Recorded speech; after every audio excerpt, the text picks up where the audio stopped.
کئی دفعہ والدین یہ کرتے ہیں کہ والدین اتنا ظلم کرتے ہیں کہ فار ایگزامپل ہمارے معاشرے کے اندر بہت ہی عام ہے بیٹوں کو پریفرنس دی جاتی ہے بیٹیوں میں. پہلی بات تو یہ والدین کے لیے، والدین کے پوائنٹ آف ویو سے اگر میں بات کروں تو یہ بہت بڑا ظلم ہے، کیونکہ زندگی کے اندر بیٹے اور بیٹیوں کے ساتھ انصاف کرنا لازم ہے. اگر کوئی تحفہ دیں، فار ایگزامپل گفٹ دیں، تو گفٹ دونوں کو برابر برابر دینا چاہیے، ایک طرح کا دینا چاہیے. وراثت انتقال کے بعد تو شریعت کہتی ہے کہ بیٹے کو دگنا اور بیٹی کو ایک، وہ اس کی اپنی حکمتیں ہیں. لیکن جب میں تحفہ دے رہا ہوں اپنی زندگی میں اپنی اولاد کو، تو بیٹے بیٹیوں کو ان کے درمیان تفریق نہیں کرنی چاہیے. We should not differentiate between, کیونکہ یہ ظلم ہو جائے گا. ہمارے معاشرے کے اندر ایک بہت بڑا ظلم یہ بھی ہوتا ہے کہ انہیریٹنس میں خواتین کو شیئر نہیں دیا جاتا. دس از اے ہیوج اپریشن. اللہ کی نظر میں اٹس ہیوج.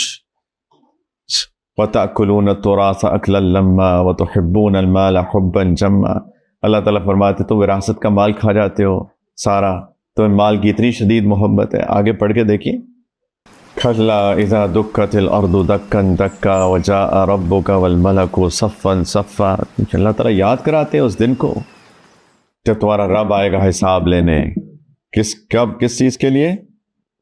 کہ تم وراثت کا مال کھا گئے تھے، اور فرشتے لائن لگا کے کھڑے ہو جائیں گے تمہارا حساب لینے کے لیے.